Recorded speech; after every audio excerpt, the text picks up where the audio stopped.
नमस्कार दोस्तों, मैं हूं यूसुफ अली। आप देख रहे हैं सेफ न्यूज लाइव। आइए देखते हैं आज की खास खबर। नरेंद्र मोदी सरकार के 7 वर्ष पूर्ण होने पर चित्तौड़गढ़ सांसद चंद्र प्रकाश जोशी ने किया अनोखा आयोजन। अलग अलग क्षेत्रों में शुरू किए मोबाइल चिकित्सा केंद्र। चित्तौड़गढ़ सांसद सीपी जोशी ने नरेंद्र मोदी सरकार के 7 साल पूरे होने के उपलक्ष्य में चित्तौड़गढ़ जिले के 8 क्षेत्रों में मोबाइल चिकित्सा हेल्प शुरू की। चित्तौड़गढ़ में किए गए इस अनूठे आयोजन के दौरान सांसद सीपी जोशी ने सिंहपुर ग्राम पहुंचकर क्षेत्रवासियों को काढ़ा एवं कोरोना किट वितरित किया। ग्राम में पानी की समस्या का अवलोकन करते हुए समाधान का आश्वासन दिया। वहीं सिंहपुर ग्राम में स्थित रेड जोन इंडस्ट्री के बारे में अपनी राय रखी तो पश्चिम बंगाल हिंसा को लेकर भी अपने विचार व्यक्त किए।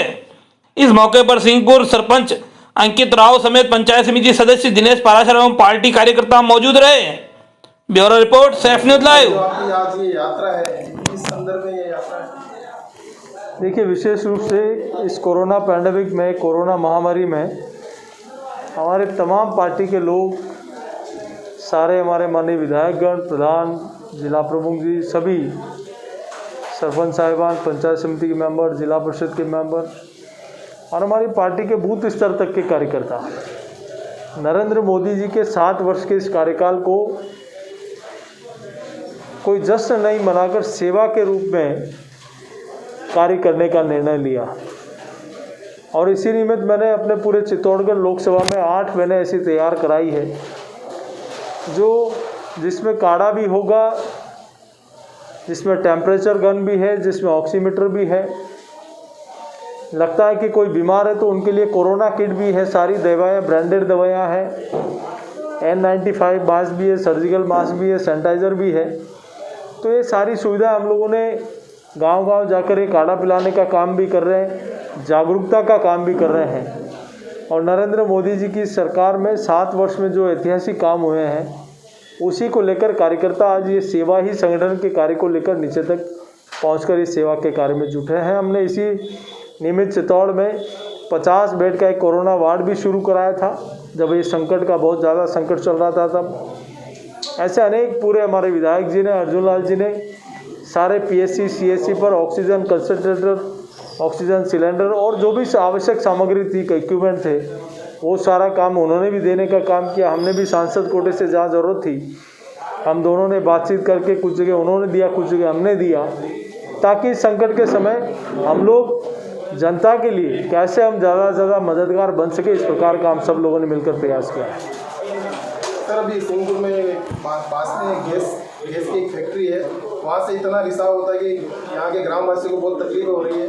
आजू बाजू जितने भी गाँव है वहाँ भी तकलीफें हो रही है, जो किसान खेती करने जाता है वहाँ भी तकलीफें हो रही है। उस संदर्भ में आप क्या कहेंगे? ये आप बिल्कुल सही सच्चाई है। ये इस फैक्ट्री के कारण कई किसानों को गैस के रिसाव के कारण फसलों को नुकसान भी हो रहा है और आम जन को इस गैस के रिसाव से उनके स्वास्थ्य पर भी विपरीत प्रभाव पड़ रहा है। ये विषय मेरे पहले भी ध्यान में आया। मैंने तत्कालीन उस समय के जिलाधीश महोदय को इस विषय में बताया था।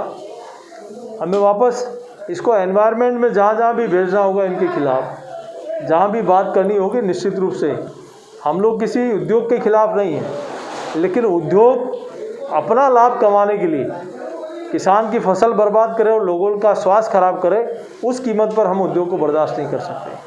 सर, अभी आप सिंहपुर ग्राम में और यहाँ पानी की बहुत किल्लत चल रही है, उसमें आपका क्या प्रयास रहेगा?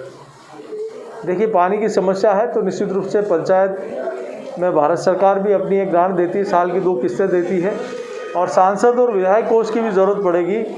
जिला परिषद भी हमारी है, तो हम उस मद से भी अगर कहीं व्यवस्था करनी होगी तो निश्चित रूप से करेंगे। सर, आप सांसद के तौर पर जो भी पश्चिम बंगाल में जो चुनाव हुए, उस चुनाव के दौरान जो भी विधायक जीत के आए बीजेपी के, उनके ऊपर जो हमलावर हो रहे हैं और साधु संतों पे जो हमला हो रहा है, तो हिंदू समाज के प्रति आप क्या कहेंगे? देखिए, बंगाल में जैसी घटनाएं हो रही है, इस देश के लोकतंत्र में इस प्रकार की घटनाएं कभी किसी ने नहीं देखी।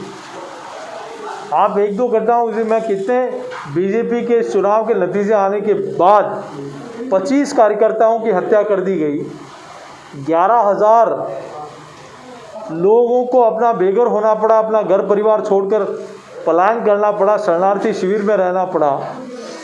कई महिलाओं की इज्जत को लूट लिया गया। बांग्लादेश की सीमा पर जो लोग रह रहे थे, हिंदू परिवार को उनको पलायन करना पड़ा और उनको अगर पुलिस भी एफआईआर लॉन्च नहीं कर रही है, आप वहाँ बाकी सारी पार्टियाँ, कांग्रेस पार्टी, कम्युनिस्ट पार्टी, जिन्होंने लगभग 50-55 साल तक उस बंगाल में राज किया, वो सारी पार्टियाँ चुप है। उसके पीछे कारण है कि उनको लगता है कि इस पूरे दंगाइयों के पीछे कौन लोग हैं और पीड़ित लोग कौन हैं। आज बाकी सब लोग, वहाँ के मीडिया के मित्र भी उनके बीच में जाकर कभी उनकी सवाल नहीं किया कि कैसे इन लोगों के साथ, उनके साथ ऐसा दुर्भाव हो रहा है। माननीय महामहिम राज्यपाल महोदय ज़रूर उन कैंपों में उन प्रभावित पीड़ितों से मिल के आए हैं। ऐसी सरकार जो बदले की भावना से काम करती है। आपको आश्चर्य होगा, 55 साल तक जिस पार्टी ने, कांग्रेस और कम्युनिस्ट ने राज किया, आज कांग्रेस और कम्युनिस्ट की एक भी विधानसभा सीट वहाँ नहीं आई। ये सारी पार्टियां भारतीय जनता पार्टी को रोकने के लिए वहाँ एकजुट हो गई। खाली 2% वोट और भारतीय जनता पार्टी को ज़्यादा मिलता तो वहाँ भारतीय जनता पार्टी की सरकार बंगाल में बनती। हमारे लगभग 90 सीटें ऐसी थी जो 500 से लेकर 3,500 वोटों के बीच में हारे हैं। आज 2,80,000, 2 करोड़ 80 लाख वोट टीएमसी को मिला और 2 करोड़ 28 लाख वोट बीजेपी को मिला। बहुत ज़्यादा डिफरेंस नहीं था। हमें 38% वोट मिला कर ये 40% होता तो शायद तो भारतीय जनता पार्टी की सरकार बंगाल में होती। लेकिन फिर भी हम 3 सीट से 77 सीट तक पहुँचे हैं, मजबूत विपक्ष में हैं। हमारी तो यही है कि दुर्भावना से कभी राजनीति नहीं करनी चाहिए। जो लोग सत्ता में आए हैं उनको सहनशीलता से शासन करना चाहिए और विपक्ष का भी पूरा आदर करना चाहिए। ऐसी हमारी मांग है। सर, ये साधु संत आवाज़ उठा रहे हैं कि भारत को राष्ट्र हिंदू घोषित किया जाए, इस पर आपका क्या समर्थन है? हिंदू राष्ट्र घोषित किया जाए। देखिए, उस विषय को मैंने स्टेटमेंट को देखा नहीं। जब मैं पूरा पढ़ूंगा उसके बाद ही मैं बोल पाऊंगा। निश्चित रूप से हिंदुस्तान तो वैसे भी हमारी सनातन धर्म, हमारी संस्कृति, हमारी सभ्यता उसी आधार पर तो बुना गया है। और ये भारत देश ही एक ऐसा देश है जो सारे धर्मों को, सारी कौम को अपना अपना धर्म और अपना धर्म मानने के लिए आज़ादी देता है। तो भारत देश से अच्छी संस्कृति वाला, अच्छी सभ्यता वाला, अच्छे संस्कारों वाला देश दुनिया में नहीं मिल सकता। सर, एक बार चित्तौड़ की जनता के लिए आपकी तरफ से कोरोना के लिए मेरी तो चित्तौड़ संसदीय क्षेत्र की जनता से यही हाथ जोड़ कर निवेदन है कि कोरोना अभी गया नहीं है, हमें अभी भी सावधानी रखनी है। बच्चों का ख्याल रखना है, बच्चों को कोई बिना काम के बाहर नहीं जाए। हमें 2 गज की दूरी और मास्क है ज़रूरी, इन चीज़ों का अभी भी ख्याल रखना है। कहीं भी लापरवाही हम सब के लिए पीड़ादायक हो सकती है। इसलिए मेरा सबके चरणों में इतनी प्रार्थना है कि हम लोग इस कोविड महामारी में पूरा ख्याल रखें। हमारे चैनल सेफ न्यूज़ लाइव पे अपने व्यापार एवं सेवा से संबंधित विज्ञापन हेतु मोबाइल नंबर 7385952786 अथवा 7738267786 पर संपर्क करें।